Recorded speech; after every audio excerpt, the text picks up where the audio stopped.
From 40 years of published books, plus some pieces that have not been previously published or not been published in book form. So that you've really got a fairly wide-ranging look at mine. The idea was David Davidar, as he corrects my pronunciation. David Davidar is the publisher of Aleph Books, but he was first at Penguin when I published the great Indian novel.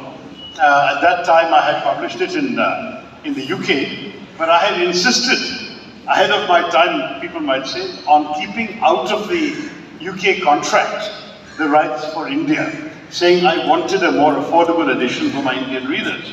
And by coincidence, Penguin India had just come into existence the previous year, and David was the managing editor, and he loved the manuscript and said he'll publish it in India. So when it was £12.99 in those days in England, it was only 99 rupees in India. That made a big difference to the readership and impact in this country. But anyway, from that time onwards, David has been a very strong supporter of my writing. And he had this idea of compiling from across a range of my writings, something that he hoped would stand the test of time, as you rightly said, as a kind of reference work for my life and thought.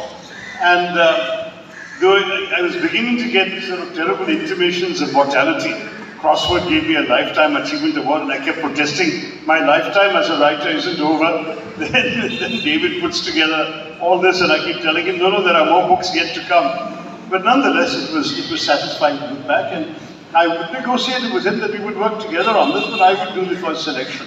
And wherever he wanted something different or didn't want something, So I did the selections, and he seemed happy enough with them. It's trying to capture different facets of my interest. So you've got, for example, in addition to a section of writings on history or looking back on historical figures, you've got something on contemporary politics. You've got another section that's just on cricket, because I've always had a fondness for cricket writing, and I've turned out a few pieces over the years.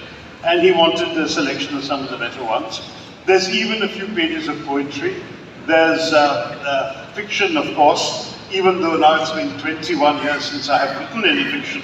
But at least 4 of my first 5 books were fiction, so I had that background.